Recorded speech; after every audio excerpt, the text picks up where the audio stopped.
Muchas gracias, Pastor Emilio, por haber escogido estos dos salmos para dar comienzo a estas conferencias. Salmo 127 y el Salmo 128.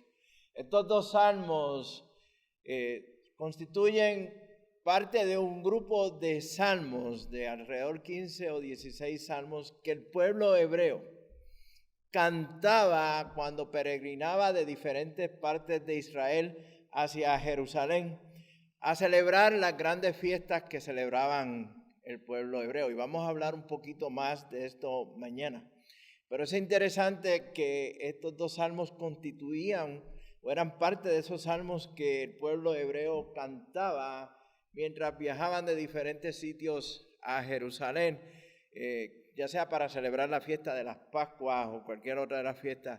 Y lo importante de esto es que menciona la familia y menciona el hogar. Y si es importante o era importante para el pueblo hebreo cantar unos salmos que mencionan la familia, la palabra nos dice que debe de ser de suma importancia para nosotros también, que incluyamos en nuestros cánticos a Dios y que incluyamos en nuestra alabanza a Dios nuestros hogares y nuestras familias. Y como le dije, mañana vamos a hablar específicamente del Salmo 128, que habla de la familia y cómo Dios habla a través de este salmo. Pero en la mañana de hoy quiero hablar de un tema que es muy interesante, un tema que está muy cerca de mi corazón también. Y quiero hablar de ser más que proveedores, ser más que proveedores en la familia. Quiero comenzar con lo siguiente, quiero ser claro, 3 P's, P de Pedro, 3 P's, procrear, proveer, proteger, 3 P's. Fueron 3 P's que a mí me enseñaron o que me adoctrinaron desde joven que iba a ser mi función en el futuro cuando me casara y tener familia. Son 3 P's que en su principio son aceptables y de hecho encuentran sus raíces en la Escritura, encuentran sus raíces en la misma Biblia. A partir de Génesis las podemos encontrar. Procrear, proveer, proteger. Pablo al joven Timoteo, al joven pastor Timoteo, en la primera carta a Timoteo en el capítulo 5, versículo 8, bien claramente, Pablo le dice a Timoteo, aquellos que se niegan a cuidar de sus familiares, especialmente los de su propia casa, han negado la fe verdadera y son pocos, o son peores, que los incrédulos. Ya sea por influencia cultural o ya sea por influencia religiosa, como sucedió en mi vida cuando joven, el concepto de proveer, a mi entender, ha sido mal interpretado a través de los tiempos, ya que el proveer se enfoca más en el aspecto material, se enfoca más en el aspecto de dinero, se enfoca más en el aspecto de yo como hombre, como padre, como esposo, voy a proveer una casa, voy a proveer un techo, voy a proveer los alimentos, voy a proveer dinero, voy a proveer ropa, voy a buscar la manera de que mis hijos tengan educación. Pero Pablo, cuando le habla a Timoteo, va más allá de eso. Va más allá del aspecto material y es lo que nosotros queremos ver en la mañana de hoy. Más que proveer en el aspecto material. Mire, para dar un poquito de historia, y no quiero aburrirlos en cuanto a esto, ya que como pastor, como director del ministerio, padre de corazón, como expositor de la palabra, yo cumplo con el mandamiento número 11. No está en la Biblia, pero hay un mandamiento número 11 que dice, no aburrirás a tus estudiantes con tus enseñanzas. ¿Okay? y trato de cumplirlo lo más cabal posible. No aburrirás a tus estudiantes, en este caso a la congregación, con tus enseñanzas o con tus predicaciones. Y sé que tengo poco tiempo y también hay otra que me aplico, que para que un sermón o un mensaje sea divino no tiene que ser eterno, ¿verdad?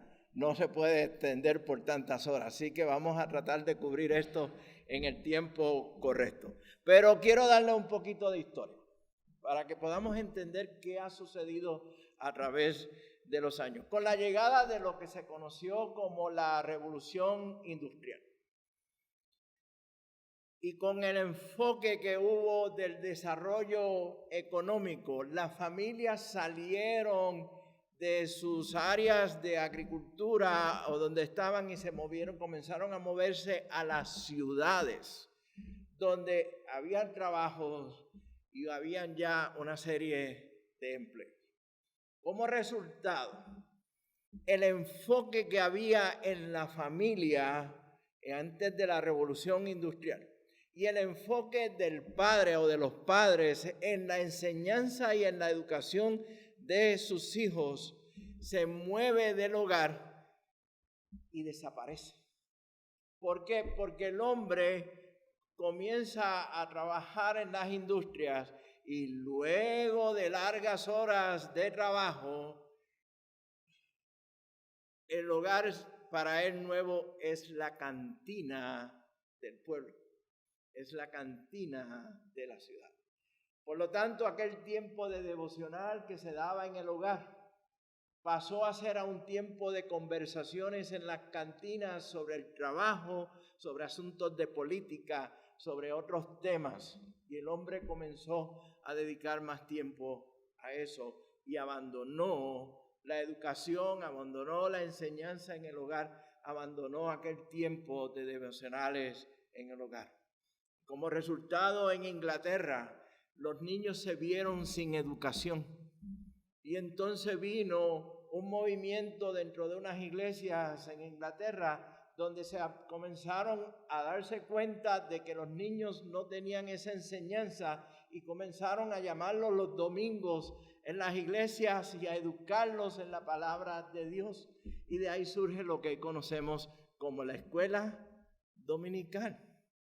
Pero luego, con el tiempo, estos grandes hombres de Dios se dieron cuenta que no era solamente también enseñarle la palabra de Dios, pero que había que enseñarle y darle otro tipo de educación. Y para hacer la historia larga, hacerla lo más corta posible, surge lo que hoy conocemos como las escuelas. Conocemos en las escuelas en diferentes sitios y ese movimiento también se movió más tarde hacia acá, hacia Estados Unidos y luego en Latinoamérica. Y me detengo ahí en lo que es la historia. La realidad es que con la introducción de la Revolución Industrial, de muchos años atrás, no mucho ha cambiado. Seguimos con el mismo tema, seguimos con la misma forma de pensar. Déjenme compartir con ustedes algo que recientemente hemos visto a través del Ministerio Padre de Corazón, donde hemos tenido una conversación con un líder chino, de la China, que reside en Chicago, acá en Estados Unidos, y que ministra a hombres y mujeres en la China. Y el interés de él de llevar el ministerio Padre de Corazón de una forma o de otra a través de la tecnología a la nación de China, al país de China. Y cuando le preguntamos a qué se debe esa inquietud de él, qué es lo que él estaba tratando de perseguir, nos indicó de que el hombre en China ha perdido su lugar, ha perdido su puesto, ha perdido su posición como hombre e inclusive como padre, porque está trabajando tantas y tantas largas horas exigidas por el mismo gobierno de China, que la ausencia del hombre, del padre en el hogar ahora mismo está afectando las familias en China. No sé si ustedes sabían que en China solamente la familia, el matrimonio podía tener un solo hijo debido a la sobrepoblación. Recientemente el gobierno de China autorizó de que ahora pueden tener 3 hijos. Pero no es para que haya una familia completa o para que haya la procreación de una familia, es para ya ir preparando esos hijos para que sean la fuerza laboral del futuro. Seguir enfatizando aún más en moverlos a esa fuerza laboral. Por lo tanto, el problema permea, el problema va a continuar. Y se está buscando entonces que nosotros podamos, como ministerio, llevar la palabra y la importancia que tiene la familia, y en el caso nuestro, el hombre en la familia. Por ejemplo, en China hay reconocido 20 millones de personas que el gobierno ha permitido que asistan a una iglesia. Iglesias reconocidas por el gobierno de China. Pueden asistir a la iglesia. La diferencia está en que no pueden predicar ni enseñar sobre el libro de Génesis ni del libro de Apocalipsis. Porque número 1, no creen en la creación de Dios. Y número 2, no creen en la venida de Cristo ni el reino de Dios que ha de venir. Todo el resto lo pueden predicar. Pero lo que no saben es que ese que llaman todo el resto apunta a Génesis y apunta a Apocalipsis. Por el otro lado, hay 80 millones de personas en China que pertenecen a lo que se conoce como una iglesia subterránea. Una iglesia que está escondida, que el gobierno sabe de su existencia, pero no tiene la capacidad de poder ir y detenerla y perseguirla. 20 millones reconocidos, 80 millones que están escondidos. Y es a esa iglesia que nosotros queremos llegar también. Y queremos enseñarle sobre el ministerio Padre de Corazón y queremos hablar de la familia y del rol del hombre. Dios está usando la tecnología de hoy, así como Dios utilizó los caminos que el Imperio Romano abrió durante el primer siglo y durante su gobierno del Imperio Romano. Dios está usando la tecnología de hoy para llevar su palabra. Mire, comparto rápidamente. Cuba. En estos días estuve hablando con los directores y los líderes del ministerio Padre de Corazón en Cuba. Cuba en medio de la crisis en que estamos, en medio de la crisis política, social, económica, de salud pública por la cual está pasando Cuba, donde el hombre no puede salir, tiene solamente de 6 de la mañana a 11 de la mañana para salir a buscar comida, la comida del día, si es que la puede conseguir. Mientras tanto está encerrado en su casa, las iglesias no se pueden congregar. Cuba se está utilizando la aplicación de Telegram. ¿La conocen? ¿Saben cuál es? Parecida a WhatsApp, para llevar el ministerio y llevar las enseñanzas a hombres en diferentes provincias en Cuba. Dios de una manera o de otra está llevando este ministerio a diferentes sitios. ¿Por qué quiero hablar de esto y quiero traerlo a colación? Por lo que Dios ha estado despertando dentro de las iglesias y específicamente dentro de los hogares también. De la gran necesidad de hablar a la familia, de hablar a los hogares y de explicar lo que es el proveer. Y a través de esto, en medio de este ministerio, he tenido la oportunidad de sentarme y de conversar, de platicar, de compartir un café con muchas personas y me ha impactado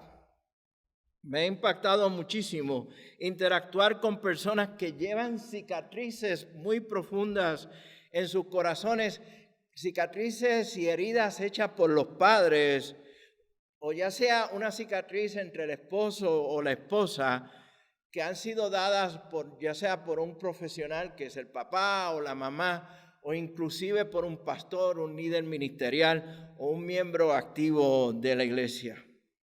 Son cicatrices que se han dado porque han visto que esa persona es una cosa en su trabajo o es una cosa, actúa de una forma en la iglesia o en el ministerio frente a la comunidad, pero en la casa, en el hogar, es alguien completamente diferente.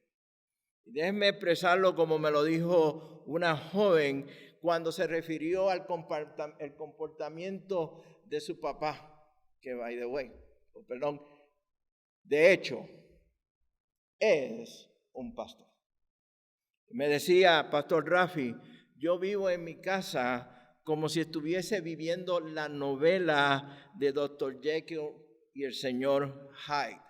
No sé si ustedes conocen esa famosa novela inglesa que luego salió en forma de película, donde un hombre tenía dos personalidades. Era un hombre decente de una manera y por otro lado era algo horrible, era un monstruo. En la mayoría de los casos las cicatrices que vienen acompañadas de confusión. Cuando se intenta entender, o los jóvenes, los hijos, la esposa o el esposo intenta entender esa diferencia, esa discrepancia que hay en cómo la comunidad o cómo la iglesia ve a su papá o a su mamá, ya sea en su trabajo o ya sea en la misma iglesia, comparada con la experiencia que tienen con esa persona en el hogar. Tratan de reconciliar esa diferencia y dicen él o ella, en este caso el papá o la mamá, es una mujer especial, es amoroso o amorosa, es sacrificial, es sabio o sabia. El problema es que hace mucho tiempo dejó de mostrar esas cualidades en el hogar. Las hace en su trabajo, las puede hacer en la iglesia, las puede hacer frente a la comunidad, pero en el hogar son completamente diferentes. Por otro lado, tenemos el caso donde no lo ven con tanta gracia como tratan de explicarlo, de él es así o ella es así, sin embargo no lo ven, no son los que aparentan ser en la iglesia o en el trabajo. Entonces se encuentran con que el dolor no lo pueden ocultar. Y la discrepancia, esa diferencia, se explica diciendo que él o ella ama más el trabajo, ama más la iglesia o el ministerio que a la familia y a los hijos. Yo anoche les mencioné que yo fui uno de esos. Uno de esos que mis hijas y mi esposa llegaron a decir, él ama más el trabajo que a su familia, que a sus hijas, que a su esposa. Por 16 años. 16 largos años. Yo convertí la empresa para la cual yo trabajaba en mi propio Dios. Y le rendí sacrificios a esa empresa. Y le dedicaba 6 días a la semana, 12, 14 horas diarias. Y si había que dedicarle un domingo, también se lo dedicaba. No existía nada más que esa empresa. Y lo veía como que era el medio, el vehículo para yo proveerle a mi esposa y proveerle a mis hijas lo que ellas necesitaban. Y siempre y cuando mi esposa me decía, hacía falta esto otro, yo decía, ve y búscalo. Para eso yo trabajo. Me perdí de muchos de los eventos de mis hijas. Perdí del crecimiento de ellas. Hubo distanciamiento entre mis hijas y yo. Hubo un distanciamiento grande entre la mayor de mis hijas y yo. Hubo un momento en que ni siquiera nos dirigíamos la palabra. No nos hablábamos.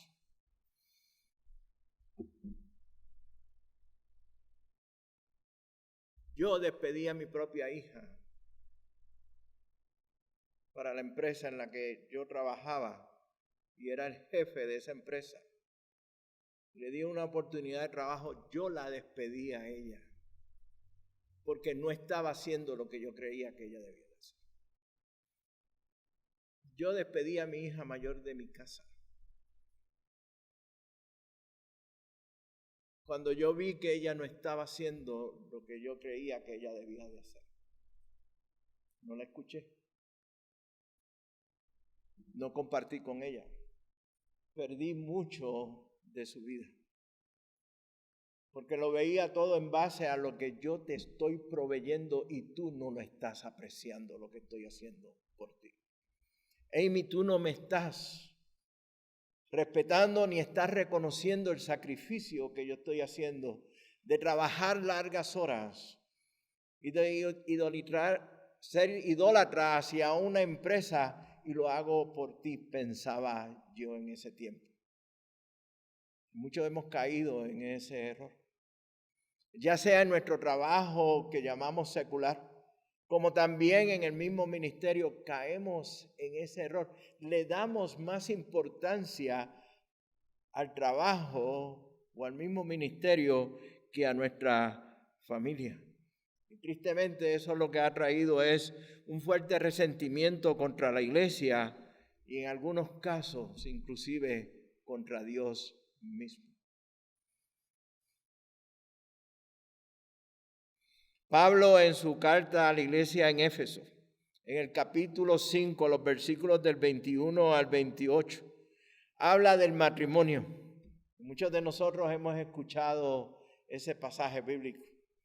Y nosotros los hombres tenemos la tendencia de detenernos en un versículo en específico y no seguimos leyendo lo que Pablo le habla a la iglesia en Éfeso.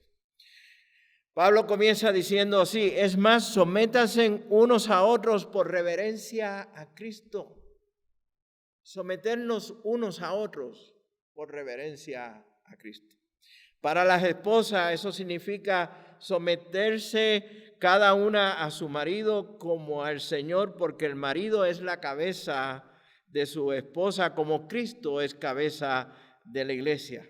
Él es el salvador de su cuerpo, que es la iglesia. Así como la iglesia se somete a Cristo, de igual manera la esposa debe de someterse en todo a su marido. Y nosotros los hombres por lo general nos detenemos ahí. Tomamos ese pasaje, sacamos dentro del contexto para usarlo como un pretexto y decirle a nuestras esposas: te tienes que someter. Pero cuando seguimos leyendo lo que Pablo le dice al matrimonio, dice: pero para los maridos, eso significa ame cada uno a su esposa tal como Cristo amó a la iglesia. Él entregó su vida por ella a fin de hacerla santa y limpia al lavarla mediante la purificación de la palabra de Dios. Lo hizo para presentársela a sí mismo como una iglesia gloriosa, sin mancha ni arruga ni ningún otro defecto. Será en cambio santa e intachable. De la misma manera, el marido debe amar a su esposa como ama a su propio cuerpo, pues un hombre que ama a su esposa en realidad demuestra que se ama a sí mismo. Por lo tanto, el llamado de Pablo no es solamente que la esposa se someta al esposo, sino que el esposo ha de amar a la esposa así como Cristo amó a la iglesia. Y ama a la iglesia, un amor incondicional, un amor de sacrificio, un amor de servicio para con la iglesia. Pero Pablo no se detiene ahí. Pablo continúa hablando y habla entonces de la relación del padre con los hijos y de los hijos para con los padres. Y dice Pablo en esa misma carta, dice: hijos, obedezcan a sus padres porque ustedes pertenecen al Señor. Pues esto es lo correcto: honra a tu padre y a tu madre. Ese es el primer mandamiento que contiene una promesa. Si honras a tu padre y a tu madre, te irá bien y tendrás una larga vida en la tierra. Lo vamos a ver mañana cuando hablemos del Salmo 128. Pero continúa diciendo y da un mensaje a los padres: padres, no hagan enojar a sus hijos en la forma en que los tratan. Más bien críenlo en la disciplina, en la instrucción, que viene del Señor. Y la realidad, amados hermanos, es que nosotros tenemos, como Pablo habla en esa misma carta, continúa hablando, luego tenemos una constante batalla, una constante guerra contra potestados y principados. No es una lucha de carne y sangre, pero es una constante batalla contra el enemigo, contra el diablo, que comenzó en Génesis 3 y todavía continúa en medio nuestro. De la misma manera que el diablo, la serpiente, quiso destruir aquel matrimonio, aquella unión de Dios, del hombre y de la mujer, comenzando en lo que es el principio, la institución del hogar, de la familia, lo continúa haciendo en el día de hoy. Por lo tanto, nosotros debemos, como padres, cuidar de nuestros hogares, ser custodios de nuestros hogares. Nosotros debemos de ser más que proveedores, debemos de ser intencionales en la forma en que cuidamos nuestro hogar, en la forma en que nosotros nos encargamos de nuestro hogar diariamente. Y si yo hiciera la pregunta en el día de hoy, ¿cuántos de ustedes quisieran tener un hogar exitoso?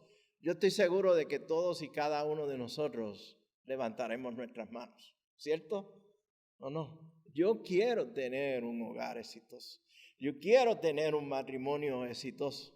Llevo 42 años, bueno, llevamos 42 años. Suena eso un poquito raro de que soy yo el que lleva 42 años de casado. Gracias a Dios que mi esposa no está aquí, porque si no hubiese sido otra historia, ¿verdad? De mi parte, pero llevamos 42 años de casado y Dios no ha terminado con nosotros.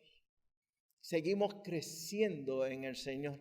Seguimos aprendiendo más del Señor, fortaleciendo más nuestras vidas, en cuidar de nuestras hijas que ya están mayores, casadas, y ahora de nuestros nietos.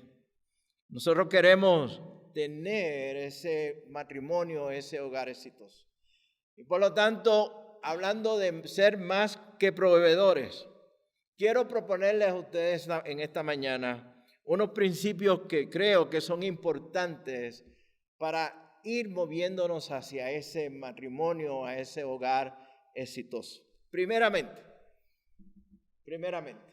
nunca debemos poner el trabajo o el ministerio por encima de la familia, ni mucho menos por encima de nuestra relación con Dios. Lo voy a repetir. Nunca debemos poner nuestro trabajo o nuestro ministerio por encima de la familia, ni mucho menos por encima de nuestra relación con Dios. Es posible, amados hermanos, tener una buena relación con Dios sin tener un buen empleo o un buen ministerio. Es posible tener una buena relación y una fuerte relación con Dios sin tener un buen empleo o un buen ministerio. Pero es imposible tener un buen empleo o un buen ministerio sin tener una buena relación con Dios. Porque de ahí fluye todo, de esa relación con Dios. Anoche hablamos de nuestra posición espiritual con Dios, de dónde yo estoy como hombre, qué es lo que yo estoy haciendo como mujer, o qué se está haciendo como mujer. A esto es lo que yo me estoy refiriendo. Muchas veces ponemos ese trabajo, ese ministerio, lo ponemos por encima, inclusive de nuestra propia relación con Dios. Y nuestros esfuerzos, nuestra dedicación va por encima del tiempo en que debemos dedicarle al Señor. Mira cómo Pablo le vuelve a decir a Timoteo en su carta. Le dice lo siguiente: un líder ministerial debe dirigir bien a su propia familia, en este caso está hablando del hombre, y que sus hijos lo respeten y lo obedezcan. Pues si un hombre no puede dirigir a los de su propia casa, ¿cómo podrá cuidar de la iglesia de Dios? Nos expresa, nos invita, nos enseña a que tengamos una buena relación con Dios sobre todas las cosas y que la familia es primero que todo lo demás. Segundo, debemos de tener una buena comunicación con nuestra familia utilizando un lenguaje que sea bueno, útil y arropado en amor. Y lo repito, debemos de tener una comunicación con nuestra familia utilizando un lenguaje que sea bueno y útil, arropado en amor incondicional para con nuestra familia. Pablo lo dice de la siguiente manera cuando le habla a la iglesia en Éfesos. Dice, no empleen un lenguaje grosero ni ofensivo, que todo lo que digan sea bueno y útil a fin de que sus palabras resulten de estímulo para quienes la oigan.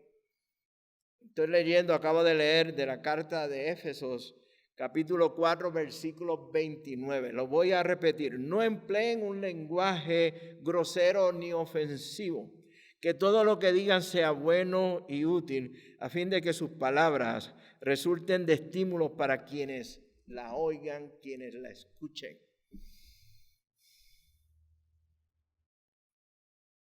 Estos días compartía con unos hermanos parte de mi testimonio y de mi relación con mis padres. Y de lo que yo vi en la relación entre mi papá y mi mamá.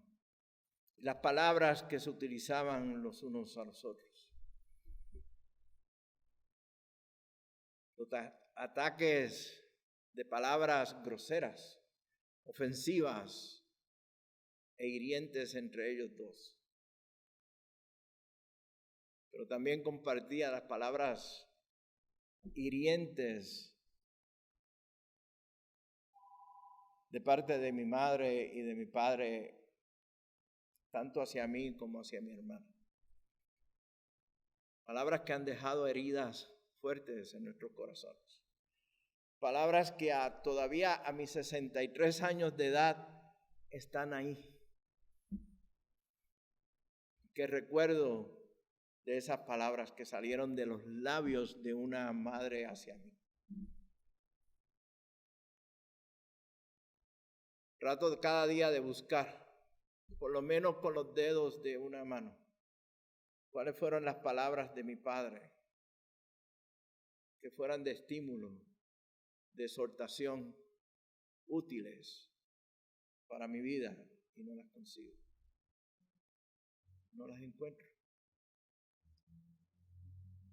Tal vez yo puedo entender por qué él lo hizo de esa manera, pero se me hace difícil entender por qué mi madre lo hizo de esa manera. O no surgieron palabras como esas. Y la realidad es que las palabras pueden tanto como derrumbar o destruir a una persona como levantar a una persona.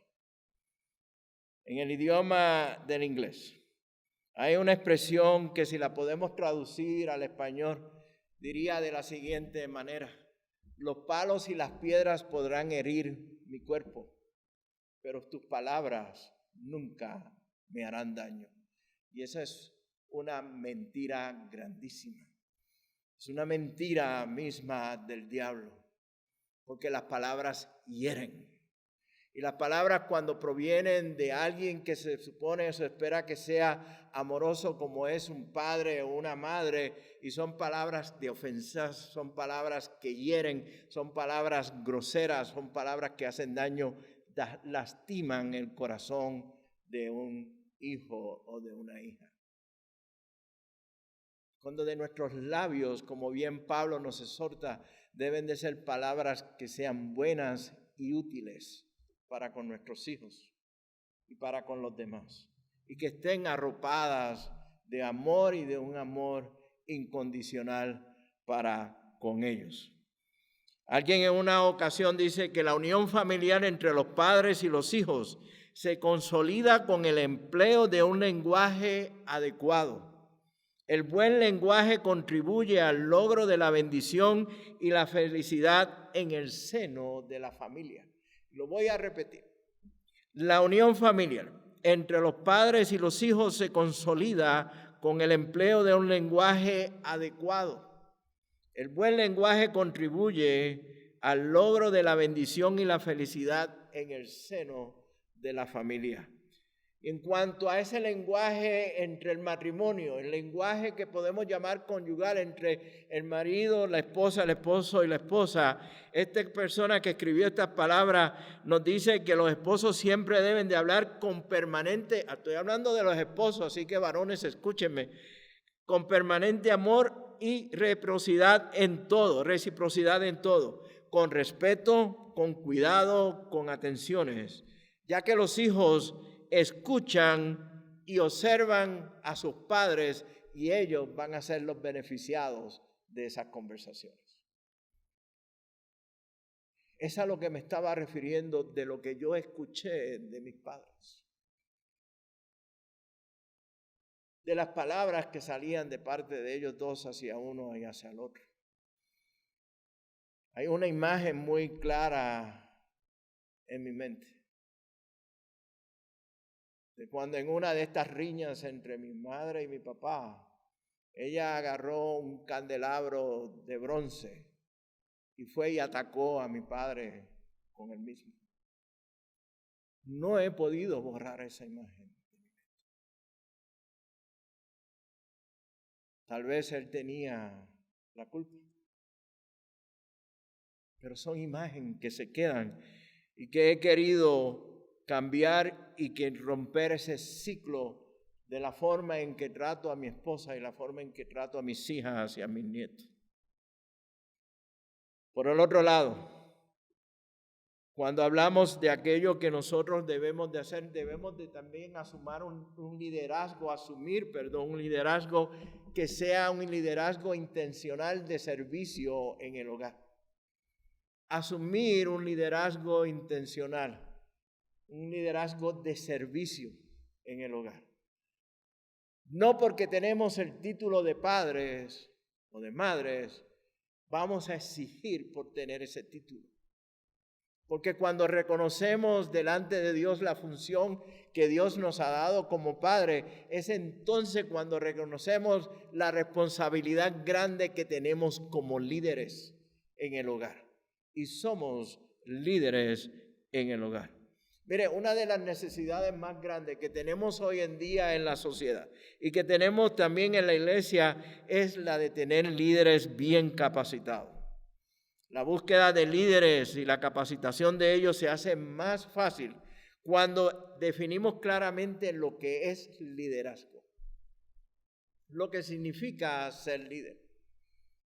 Muchas veces queremos definir líder en base a lo que es una autoridad o lo que es poder. Pero si yo fuese a definir a ustedes lo que es líder lo podemos definir con una sola palabra, y es influenciar. Influenciar en otras personas. Influenciamos en nuestros hijos. Como líderes en el hogar influenciamos en nuestra esposa. Las esposas influyen en los esposos. Pero más aún influenciamos en nuestros hijos para el beneficio de nuestros hijos. Somos ejemplos, somos modelos para con ellos. Nuestros hijos nos están observando y están viendo quiénes somos, cómo actuamos, qué decimos, qué hacemos ante diferentes circunstancias. Son pequeños espías que Dios nos ha puesto para asegurarnos de que estemos actuando debidamente y siendo modelos de Cristo para con ellos. Por lo tanto, es importante que nosotros sepamos y reconozcamos cuál es nuestra función como líderes y seamos intencionales en esa función dentro del hogar. Mire, el líder, como dije anteriormente, no es, en el caso de los hombres, un liderazgo machista, ni mucho menos dictatorial. Es un liderazgo de servicio. El hombre en el hogar, el varón, Como líder espiritual de la familia, sabe que su liderazgo es de servicio, pues sabe someterse a Dios en todo tiempo. Reconoce cuál es su posición espiritual delante de Dios, tal y como lo vimos y hablamos brevemente anoche sobre esto. El verdadero líder está dispuesto a someternos a la voluntad de Dios. El hombre sabe que tiene una responsabilidad para con su esposa y para con sus hijos. Suple las necesidades de la familia no importando el costo que conlleve. Y quiero detenerme aquí porque dije suple las necesidades de la familia. No es que suple los caprichos de la familia, que son dos cosas completamente diferentes. Sabe suplir lo que la familia necesita y cuáles son sus necesidades. Así, de la misma manera en que Dios suple nuestras necesidades diariamente, como padres nosotros debemos saber y ser sabios para suplir las necesidades de la familia. Mire, yo siempre he utilizado el ejemplo de que llevo años y años y años fielmente orando para que Dios me provea un Ferrari Testarossa rojo del año. Y he estado de rodillas, Padre, tú que todo lo puedes. Para ti no hay límite. Dame un Ferrari Testarossa rojo del año. Y la contestación ha sido la misma siempre. Rafi, bástate. No, bástate el carrito que te di. Porque ese te va a llevar a donde yo quiero que tú vayas. Y en la realidad no me hace ninguna diferencia. En Puerto Rico tenemos una expresión para aquellos que viajan en unos carros así bien flamantes, y unos deportivos como un Ferrari Testarossa rojo del año, en el caso mío, que si lo llegara a manejar, cuando ven pasar a Rafi Gutiérrez en ese Ferrari Testarossa rojo del año, van a decir, tan linda la jaula y tan feo el pichón. Pues no vale conmigo, ¿no? Porque Dios sabe cuál es mi necesidad, no es mi capricho. Si algún día llegara, que yo lo dudo, pues gloria a Dios por eso, pero no, ni lo estoy pidiendo más, ni lo estoy deseando más, porque yo sé cuáles son, Dios suple mis necesidades. El hombre brinda el apoyo a su esposa y a sus hijos, tanto en el aspecto material como en el aspecto espiritual, más que proveedores. Deuteronomio 6.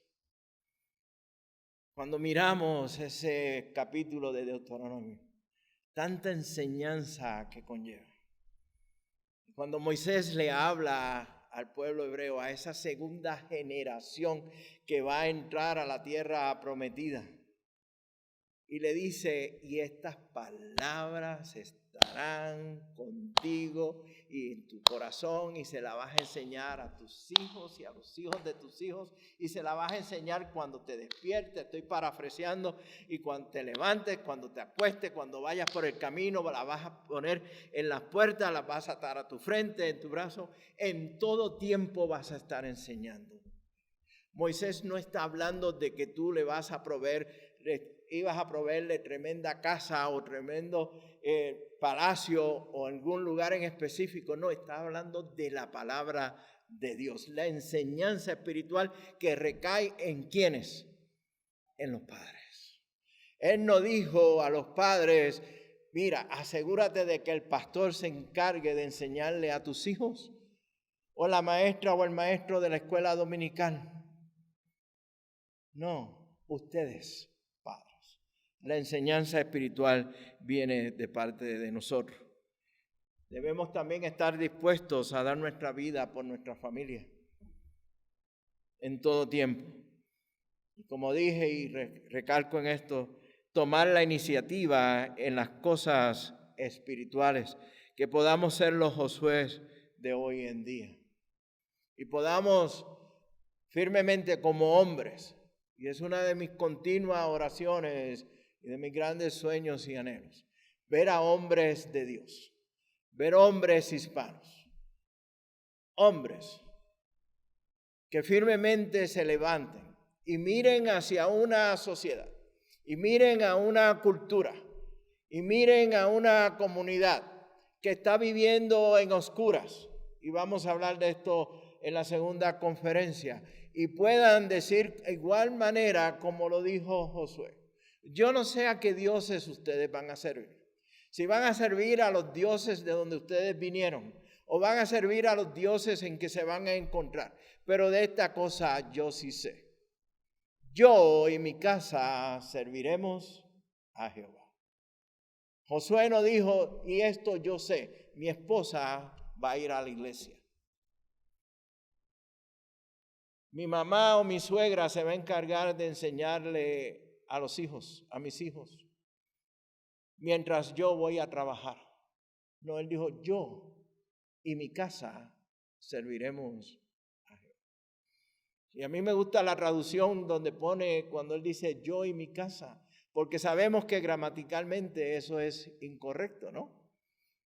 Hay una expresión que dice el burro alante para que no se espante. ¿Ustedes la han escuchado? ¿Sí? Se aplica esto. Josué dice, no, comienza conmigo. Soy yo el líder de la casa. Y así debe de comenzar en nuestras vidas. Otro punto que debemos de tener y otro punto que tenemos que considerar para terminar rapidito es que la vida tiene temporadas. No todo se queda igual, va cambiando. Eclesiastés capítulo 3, versículo 1 dice, hay una temporada para todo, un tiempo para cada actividad bajo el cielo. Por lo tanto, como líderes de la familia, oiga, tengamos mucho cuidado en quiénes observamos y qué vemos en los demás. Vamos a encontrar hombres que ya tienen años de experiencia y que tienen ahora disfrutando de unas bendiciones de Dios les ha dado en cuanto a tiempo se refiere. Y vemos hombres que pueden practicar algún pasatiempo, sea el que sea, o pueden tener tiempo para leer un libro, o pueden tener tiempo para disfrutar un cafecito con algunas amistades y hablar por lo menos 3 o 4 horas. Y usted que está comenzando, usted que es joven y tiene hijos pequeños, dice, ¿por qué yo no? Porque todo en la vida tiene una temporada. No podemos mirar y decir, yo quiero eso ahora, porque tenemos unas responsabilidades. Ya ellos pasaron por esa experiencia. En ese caso me estoy incluyendo a mí. Dios me ha dado la oportunidad y la bendición grandísima de poder disfrutar de muchas cosas ahora que antes no podía disfrutar. De tener un tiempo para estar acá en Ciudad Juárez. De tener tiempo para visitar otras iglesias. De tener tiempo para predicar. Pero disfruto el tiempo de un buen café y de una buena compañía y de una buena plática. Y yo espero poder que alguien me invite, no, iba a decir que me inviten a un café, pero vendrá después. Tener un tiempo de platicar con ustedes. De tener tiempo para con mi esposa. De disfrutar con mis nietos. De leer un libro. Y de ahora jugar golf con mi nieto Yeye. Grandes cosas que Dios permite, porque todo tiene una temporada en la vida. Y para terminar, quiero cerrar con esto.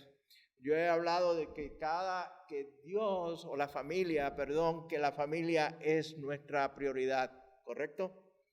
Y lo he mencionado, debe de estar por encima de nuestro trabajo, debe estar por encima de todos los aspectos nuestros. Pero ¿qué tal si yo luego de haberle dicho todo esto y le digo que ahora, en este momento, la familia no es la prioridad? Usted tal vez va a decir, pero si acabas de hablar durante todo este tiempo de que la familia es la prioridad, sí, es cierto, pero nuestra prioridad es Dios. Nuestra prioridad siempre ha de ser Dios. Mira lo que dice Pablo en 2 de Corintios, capítulo 5, los versículos del 14 al 15. Sea de una forma u otra, el amor de Cristo nos controla. Ya que creemos que Cristo murió por todos, también creemos que todos hemos muerto a nuestra vida antigua.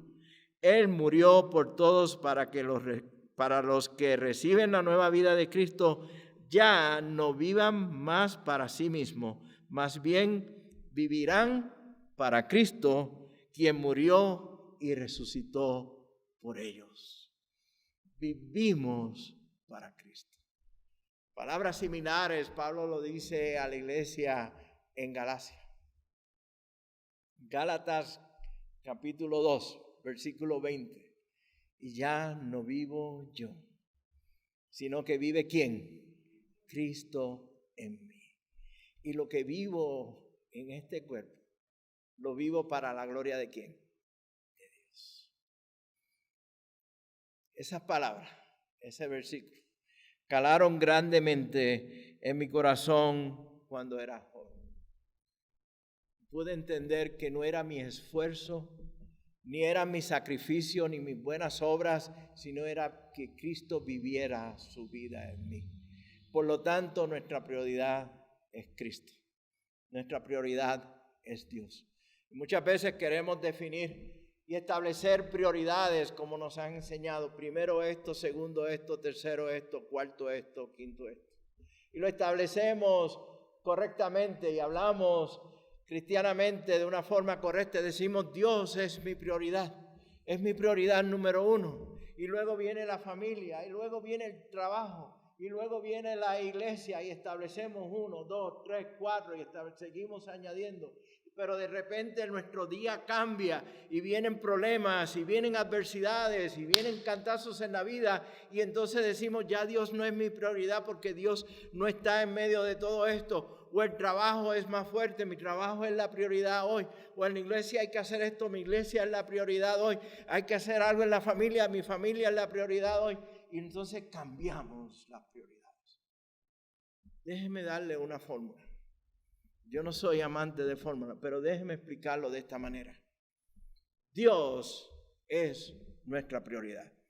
Por lo tanto, Dios es nuestra prioridad en la familia. Dios es prioridad en el matrimonio. Dios es prioridad en nuestra crianza con los hijos.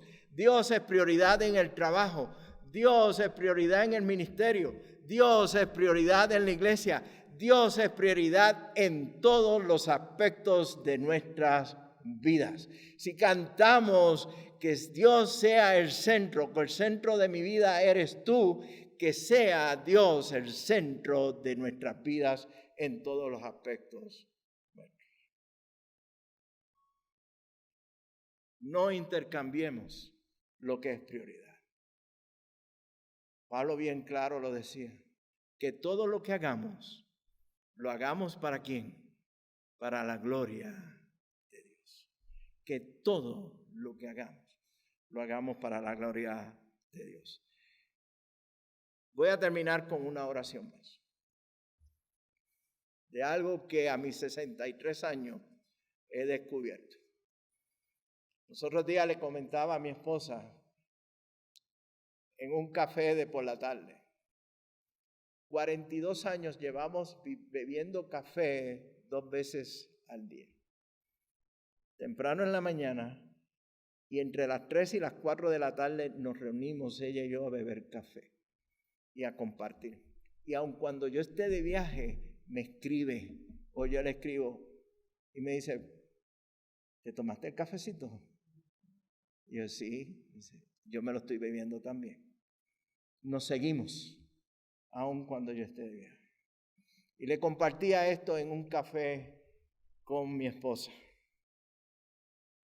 Y es que me he llevado una gran sorpresa al descubrir que las cosas que yo pensaba eran de gran prioridad no eran tan importantes para ella no eran tan importantes para mis hijas y ahora para mis nietos.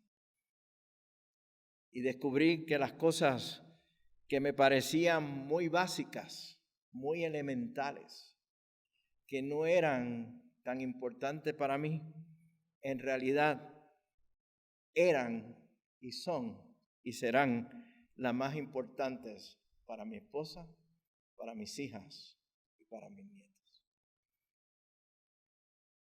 Yo espero que ustedes hayan entendido esa parte del mensaje. Dios provee sabiduría y nos lleva por una serie de caminos y experimentamos para poder enseñarnos y que podamos ver lo que es importante en nuestras vidas. Él, Dios, es el importante en nuestras vidas.